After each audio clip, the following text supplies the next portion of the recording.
여러분 안녕하십니까? 예배 없는 다섯째 일요일입니다. 오늘도 여러분들과 이렇게 유튜브를 통해서 만나게 되었습니다. 빨리 교회에서 만날 수 있는 날이 와야 될 텐데요. 우리 모두 그날을 위해서 사회의 건강과 사회의 안전과 또 우리 각 가정의 건강과 여러 가지 또 경제적으로 고통받는 분들을 위해서 기도하면서 그날을 기다리는 여러분들이 되시기를 바랍니다. 오늘 제목은 정치 읽어주는 목사라고 한번 잡아봤습니다. 예수의 지역주의, 갈보리에서 갈릴리로 이렇게 붙일 수도 있고요. 지난주 한국 총선이 있었죠. 거기서 진보 중도 진영이 큰 승리를 했는데요. 많은 분석이 있습니다. 언론을 보면 2016년부터 지금까지 네 번째 승리라고 하네요. 한국의 주류 세력이 바뀌고 있는 것은 틀림없는 것 같습니다. 저는 이러한 현상을 보면서 김대중 노무현 두 대통령의 공이 아주 컸다라고 생각을 합니다. 먼 나라 이웃 나라라는 세계 각국의 문화를 소개하는 만화로 유명한 만화가 이원복 씨가 있지요. 그분이 그린 만화를 아직도 기억하는데요. 김대중 노무현 두 분이 상고 출신인데 서울대 출신의 이회창 후보가 상고 출신 두 명한테 연이어 대통령 선거에서 졌다라고 하는 그런 비아냥거리는 만화를 그린 적이 있습니다. 제 기억으로는 그것이 서울대 동문회본지 서울대학신문인지 그건 잘 기억이 나지 않는데요. 이원복 씨도 당연히 서울대학 출신이고요. 인터넷에 찾아보면 그 만화가 있습니다. 그 만화를 여기 우리 유튜브에 올리려다가 참았습니다. 요즘 보수 진영의 사람들이 아주 분노가 아주 하늘을 찌를 것이기 때문에 괜한 저작권 시비에 걸릴까봐 제가 만화를 여기 실는 것은 참았습니다. 여러분들 인터넷에서 한번 찾아보시고요. 어쨌든 그렇게 김대중 노무현 대통령 두 분이 지역적으로 또 그분들이 뛰어난 민주주의 활동가이고 사상가임에도 불구하고 세상에서 규정한 학력이 상고 출신이란 것 때문에 많은 조롱을 받아왔던 것이죠. 그러나 그 두 분은 그 조롱에도 불구하고 꿋꿋하게 한국 민주주의의 발전에 아주 든든한 초석을 놓았습니다. 그것이 이렇게 오늘날 우리가 한국의 기득권 주류 세력이 바뀌는 데까지 많은 영향을 미치고 있다라고 저는 개인적으로 확신하고 있습니다. 또 세월호의 비극이 우리 시민들을 각성하게 만들었죠. 저희 교회는 세월호 추모 주간이 되면 이렇게 여기 보듯이 이렇게 큰 배너를 예배실에 항상 걸어놓곤 했었는데요. 예배가 없다 보니까 오늘 잠시 그 배너를 제 방에 가져와서 오늘 배경화면으로 걸었습니다. 사고가 났을 당시 보수 정치권과 언론은 다른 사고와 마찬가지로 보험금 좀 주고 한 일주일 정도 추모 분위기 좀 사회적으로 만들어주면 잠잠해질 줄 알았겠죠. 그러나 시민들은 시간이 지날수록 각성하면서 진상규명에 아주 큰 노력을 기울여 왔습니다. 사실 세월호 사고 2달 이후에 실시된 지방선거에서는요, 보수 진영이 이겼었죠. 그러나 시민들은 실망하지 않고 계속 각성하면서 결국은 박근혜 탄핵까지 이끌어냈습니다. 우리의 믿음도 마찬가지일 겁니다. 예수의 고난과 부활이 그냥 추모와 기억이 되어서는 안 되고요. 그것은 새로운 미래를 향한 하나의 원동력, 또 하나의 계기가 되어야 되는 것입니다. 이번 총선 결과를 놓고 지역주의가 다시 생겼다. 아니다. 또 그 아니다라고 주장하는 분들 보면요. 영남권에서 당선자는 많이 내지 못했지만 예전에 비해서 득표력은 많이 올랐으므로 지역주의로 볼 수 없다. 이렇게 많은 대립들을 하고 있습니다. 그런데 지역주의라고 하는 것을 하나의 보편적인 개념으로 정의할 수 없습니다. 우리가 포스트모더니즘 하고요. 한국의 그 학술 문화 시장에서 포스트모더니즘 논쟁도 굉장히 활발한 나라인데요. 근데 실제로 그것이 현실적으로 적용은 잘들 못하시는 것 같아요. 포스트모더니즘이란 뭡니까? 그것은 하나의 가치, 어느 하나의 정의로 어떤 사건이나 개념을 규정할 수 없다는 것이 포스트모더니즘 하면 다른 여러 가지 어렵게도 우리가 접근할 수 있지만 간단하게 말하면 그렇게 할 수가 있는 겁니다. 그러니까 포스트모더니즘적으로 보면 지역주의라는 건 한계가 아닙니다. 다양합니다. 그러니까 지역주의들, 즉 복수로 해야 되겠죠. 그런 점에서 지역주의는 지역에 따라 다르게 작동할 수도 있고 또 그것을 하나로 묶을 수 없기 때문에 각기 다른 특징을 보일 수도 있는 것입니다. 뭐 지역적이라고 해서 다 나쁘다고 할 수 없고요. 좋은 것도 있고 나쁜 것도 있죠. 다양성을 인정해야 되는 것입니다. 그래서 봉준호 감독도 가장 지역적인 것이 가장 세계적인 것이라고 말하지 않았습니까? 지역주의와 비슷하게 민족주의 또 뭐 종족주의 다 비슷합니다. 메르디스 맥과이어라고 하는 종교사회학자는요, 지역주의, 민족주의, 종족주의 모두 종교와 같은 구조를 가지고 있다고 말합니다. 설득력 구조를 가지고 있다는 점에서 그렇다는 것인데요. 우리가 믿는 종교, 기독교라고 하는 건 내가 믿는 게 옳다고 누군가를 설득시키는 거잖아요. 뭐 꼭 전도, 선교 이런 개념이 아니더라도요. 내가 왜 교회에 다니는가? 내가 왜 기독교인인가? 나는 이러이러한 점에서 기독교인이다 라고 누군가에 보여주어야 되는 것이지요. 종교적 설득력도 그렇다고 해서 다 좋은 것은 아닙니다. 신천지나 전광훈 씨의 그런 설득력은 나쁜 것이죠. 지역 정서도 마찬가지라는 겁니다. 좋은 것도 있고 나쁜 것도 있다라고 하는 겁니다. 또 종족주의 하면 뭔가 좀 부정적인 뉘앙스인데요. 우리가 종족하면 무엇이 먼저 기억납니까? 쿠르드족, 바스크족 이런 종족들이 있죠. 그들이 나라를 세우려고 정말 수천 년 동안 노력을 해왔는데요. 이들을 종족주의라고 다 폄하할 수 없습니다. 또 집시라는 종족도 있죠. 집시라고 하는 종족은 스스로들 자기 종족의 이름이 뭔지도 잘 모릅니다. 집시라고 하는 이름은 어떻게 생겨났냐면요. 그들이 처음 사회와 마주했을 때 사람들은 그 집시 종족이 이집트에서 온 줄 알았습니다. 그래서 이집트 하다가 집시가 된 겁니다. 그들은 어떤 지역에 머물지 않고 세계를 돌아다니면서 방랑하는 민족으로 종족으로 유명합니다. 어쨌든 이렇게 종족주의, 민족주의, 지역주의 하면 다 다양하게 존재할 수밖에 없다는 것을 우리는 인정해야 됩니다. 우리나라를 흔히 가리켜서 좁은 땅덩어리라고 하지만요. 그 지역에서도 충분히 다양하게 작동할 수 있다는 것을 우리가 먼저 전제하고 과연 이번 총선이 지역주의였느냐라는 것을 지역주의였느냐 아니냐라고 하는 것을 구분해낼 수 있을 것입니다.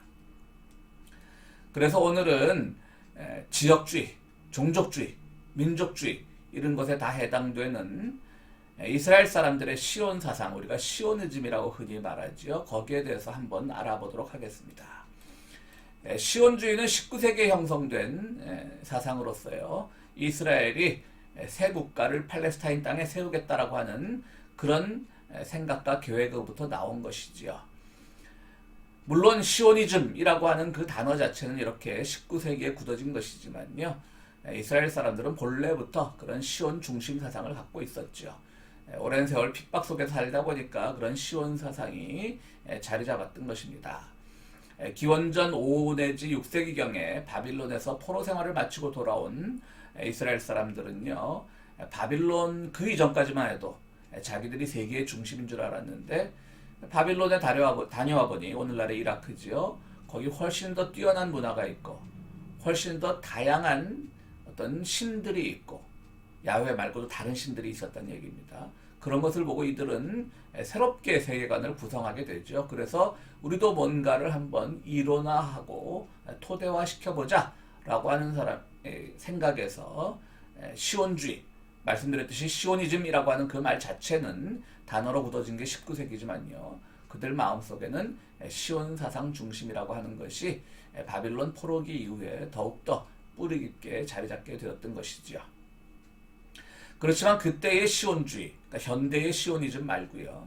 그들이 처음에 구약시대에 생각해냈던 시온주의는 방어적, 생존적 시온주의죠. 민족주의인 겁니다. 자신들이 먼저 살아남아야 했으니까요. 그리고 1세기 이후에 뿔뿔이 흩어진 유대인들은 세계 곳곳에서 유랑민족, 즉 디아스포라라고 불리면서 살아가게 되었습니다. 서구 기독교 사회에서 예수를 십자가에 못 박은 민족이라는 차별과 혐오를 받으면서도 그 속에서 생존을 위해서 그들은 유대라고 하는 지역, 시온산이라고 하는 지역에 대한 생각을 더욱더 강고하게 굳혀나가게 되었던 것입니다. 그 가운데 야훼 신앙은 그들을 지켜주는 신앙이었습니다. 핍박 속에서 야훼가 언젠가 자기들의 지역으로 돌아가게 할 것이라는 꿈을 꾸고 있었겠지요. 그러나 현실은 녹록지 않았습니다. 그들이 핍박을 받은 역사 중에 스페인 추방령이 아주 유명한 사건 중에 하나입니다. 페르난도 2세와 카스티아 왕국의 이사벨 1세가 공동 왕일 때 유대인을 스페인에서 추방합니다. 그러니까 이사벨 1세와 페르난도 2세는 부부인데요. 이사벨 1세가 왕비가 아니라 공동으로 국정을 책임졌기 때문에 이 시대는 공동국왕이라고 부릅니다. 바로 이 공동국왕 시절에 유대인을 스페인에서 추방하는데요. 당시 스페인에 살던 의사들은 대부분 유대인이었다고 합니다. 또 금융업자들, 돈을 만지는 사람들도 유대인들이 많았고요. 전통적으로 가톨릭 세계에서는 돈을 만지는 것이 좀 불결하다고나 할까요? 그것이 도덕적으로 맞지 않다고 생각을 했기 때문에 금융업은 그들이 보기에, 그러니까 실제로 그렇다는 것이 아니라요. 그들이 보기에 어떤 천한 유대인들이나 할 수 있는 것이라는 생각이 있었겠죠. 그러니까 금융업에 유대인들이 많이 뛰어들게 되었던 것입니다. 그러면 이 스페인에서 유대인을 쫓아내게 되면 자본과 의사와 같은 그런 두뇌 직업들이 다 빠져나가는데요. 스페인의 국왕은 그것이 두려웠겠죠. 이때 재무장관, 당시 스페인의 재무장관 아브라바넬이라고 하는 사람이 유대인 추방 계획을 중지시켜달라고 왕에게 설득하는데요. 이때 커튼 뒤에서 엿듣던 토르케마다라고 하는 사람이 갑자기 뛰쳐나와 이렇게 외쳤다고 합니다. 사악한 유대인들이 은 30개로 팔아먹은 구세주를 명심하시오. 이 제안을 받아들이느니 구세주를 돈으로 다시 팔아먹으십시오. 이 그림에서 마이클 하트라고 하는 사람이, 죄송합니다. 솔로몬 하트라고 하는 사람이 그린 그림인데요. 검은 옷 입은 사람이 바로 토르케마드입니다. 유대인을 사지로 몰아넣으면서 이 사람의 표정이 아주 확신에 가득 차 있습니다. 참 모순이지요. 토르케마다라고 하는 당시 종교재판관은 누구였냐면 수천 명을 종교재판으로 학살한 도미니크파 소속 종교재판관이었습니다. 아주 유명한 사람입니다. 암살자의 신앙고백, Assassin's Creed라고 하는 컴퓨터 게임이 있다고 합니다. 저는 게임을 잘 모르게 아니라 전혀 몰라서 설명을 더 이상 할 수는 없는데요. 이 게임에도 토르케마다가 나올 정도로 유명한 사람입니다. 이때 스페인의 정서는 종족주의라기보다는 지역주의겠죠. 유럽 종족은 단일 종족으로서의 정체성 같은 게 없죠. 켈트족도 있고 게르만도 있고 또 앵글로색슨도 있고요. 등등 있기 때문에 그들은 또 특히 혼혈이 많지 않습니까? 종족주의적인 판단이라기보다는 지역주의적인, 자기의 지역을 지키려는 그런 지역주의적 판단이라고 보는 것이 옳습니다. 또 세월이 흘러서 1890년대 반유대주의를 전면에 내세운 카를 루에거라고 하는 사람이 오스트리아 비네 시장으로 선출되었습니다. 당시 비네는 히틀러가 살고 있었습니다. 젊은 히틀러는 이 루에거의 반유대주의 사상에 매우 심취했다고 합니다. 그가 후에 나치즘을 만들어내서 유대인을 학살한 것도 바로 거기서부터 출발한 것입니다.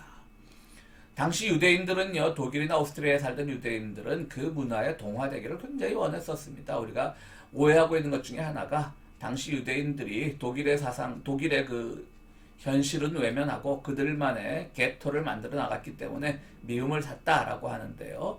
그렇지 않습니다. 많은 사람들이 이제 어떤 독일과 함께 가려고 하는 그 마음을 가지고 있었다라고 하는 것입니다.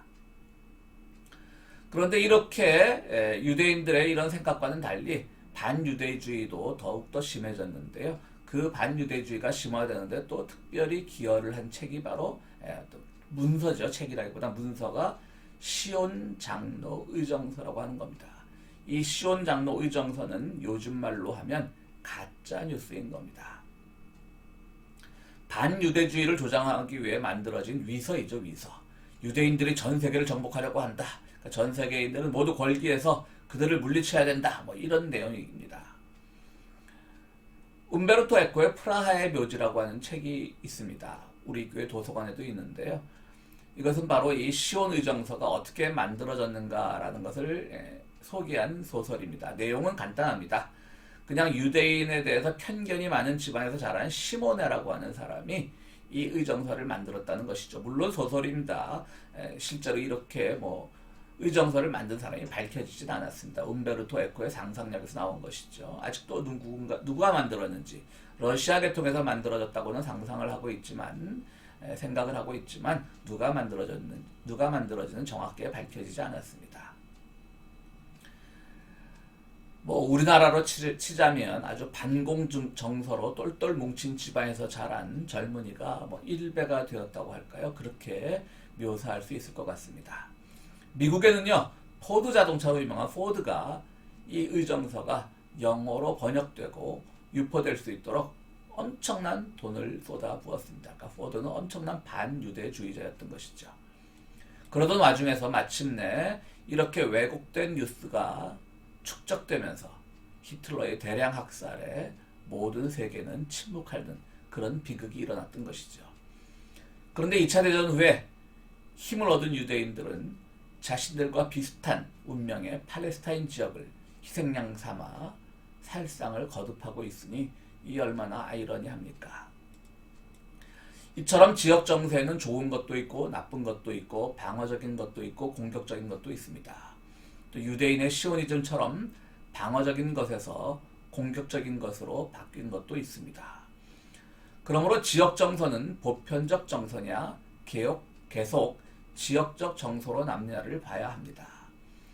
아리안족 최고를 외치던 나치 시대를 철저하게 반성하면서 지금은 외국인 난민에게 가장 많이 문호를 개방한 독일을 보면 그들이야말로 지역적 종족적 정서를 가졌던 나치즘을 보편의 정서로 바꾼 대표적인 나라라고 볼 수 있습니다. 선거 이야기를 잠깐 다시 하면요. 호남이 이번에 보여준 선택은 다른 지역주의처럼 그렇게 비판받을 부분이 아닙니다. 그것은 오히려 다른 지역의 보편 정서와 일치하는 결과를 보여주었던 것이죠. 다른 쪽도 다 그렇게 선택을 했으니까요. 그러므로 말씀드렸듯이 다른 지역의 지역주의는 스스로 아집을 보여주면서 자기 소외를 한 결과였다면 호남의 지역주의는 지역주의라고 아니라고 말할 수 없고요. 그것은 다른 지역의 보편 정서와 맞아간, 즉 로컬적인 것이 가장 세계적인 것이 된, 가장 대한민국적인 것이 된 그런 결과를 낳았던 것입니다. 말씀드렸듯이 이번 총선에 지역주의가 없었다고는 말 못하고요. 지역별로 그것이 순기능을 했느냐 역기능을 했느냐, 또 지역의 선택이 보편의 선택과 맞았느냐 달랐느냐를 봐야 합니다. 그러면 예수님은 어땠을까요? 예수님은 사마리아 여인이나 수로보니게 여인과의 대화를 한 것을 보면 그분도 지역 정서로부터 자유로운 분은 아니었죠. 사마리아 여인과는 아주 오랜 시간 대화를 했고요.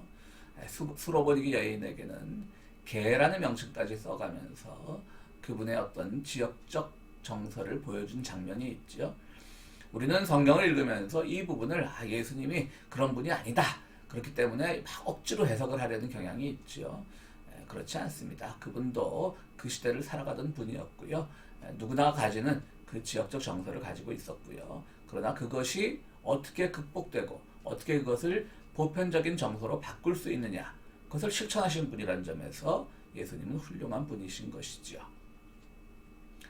그런데 부활하신 후에 무덤 앞에 선 천사는 갈릴리로 가야지만 부활하신 예수를 만날 수 있다고 말합니다.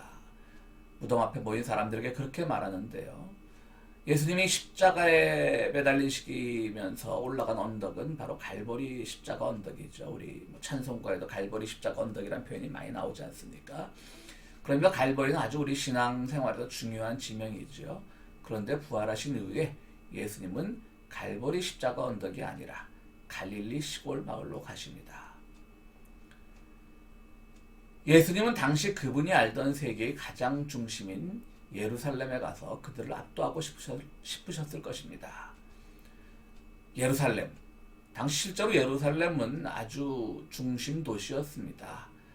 로마 사람들, 또 각 지역에서 온 유대인들, 이런 사람들로 북적북적대던 다른 지역의 로마나 이런 지역에 비해서는 아무것도 아니겠지만요.